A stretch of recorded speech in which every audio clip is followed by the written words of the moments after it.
Hey, you guys, it's Christina from the Purple Alphabet. It's still Halloween mode around our house and all things fall.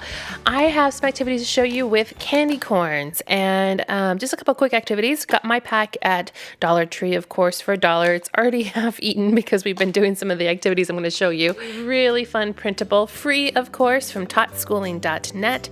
This one is a lot of fun because all you have to do is trace the alphabet. She has the whole alphabet in the printable. And if you're doing letter recognition or your alphabet recognition, this is a great way to get some practice in. My kids went ahead and did the whole alphabet. We set them out on the floor, and you can also cut these into separate cards. Maybe you're working on one letter per week or a particular letter and you just need that letter. Maybe you want to spell out something and then use the candy corn that way. But it's a really great tactile way to help learn the shapes of the letters and to have some letter recognition. Next is a really simple counting activity. I have some candy corns on one side, some flashcards on this one, and then nothing over here. This tray, by the way, is a new tray that right now is at Dollar Tree, and I love the size of it because, as you can see, it's just the right size, not too big, not too small in comparison to my hand.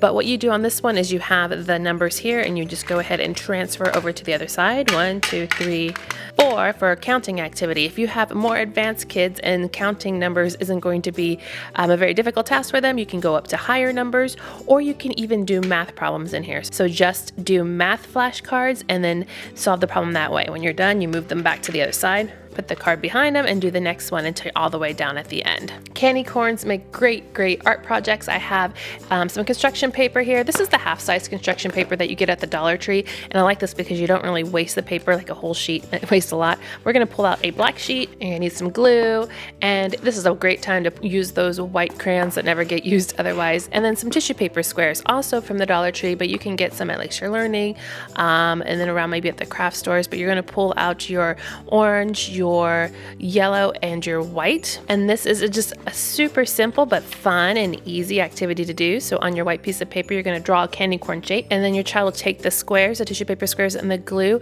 and adhere it onto your candy corn in the correct spots. Now if you have younger kids, just gluing it straight on like this is perfect, but if you have older kids, you can teach them the technique of where you wrap the tissue paper around. And I say older kids, maybe 5 years old and up. Some 4-year-olds have been doing this, but it might get frustrating.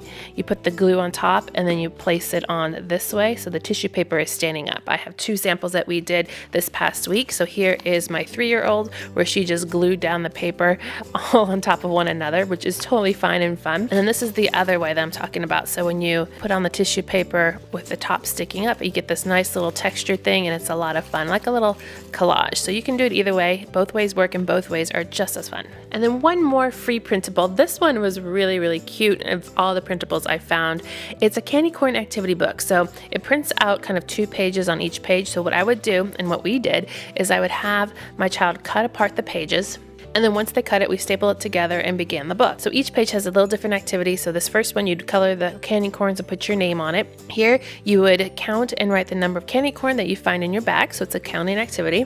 Next, this one is draw the number of candies you have using small triangles. And then this one's a make a pattern. As you make a jack-o'-lantern face, this one was one of our favorites. My kids really like this, where you would take candy corn and measure each one of these objects. There's 3 objects here. My girls thought this was just the best. So they would take their candy corn all the way across and count how many candy corn it took. In this case, it was 4, and then write the 4 here. They thought that was a lot of fun. You can also extend this one to other objects in your house if it was that much fun for you guys like it was for us. And then math problems. So you can either write out a math problem and have them complete it here, or they could do both, or you could put some candy corn here and they write the number. So either way works, and you can do that because you have a couple of different, one's upside down here. You have about 4 different places that you can do that. This one is an example, and then the other 2 blank ones. So this was a really fun book, and I like that it wasn't too much, but it wasn't too little, and it had a really great variety of activities. Once again, free, and I'll put the link down below so you can go get it. So there are some really fun candy corn activities that you can do with your kids that are so simple and affordable, and only use 1 bag of candy corn. If you like these kinds of activities, I have a couple more, all fall themed and related. I'll put a playlist so you can go and watch all of those if you want some more activity ideas. Make sure to click subscribe to see more videos like this, and give me a thumbs up to show your love.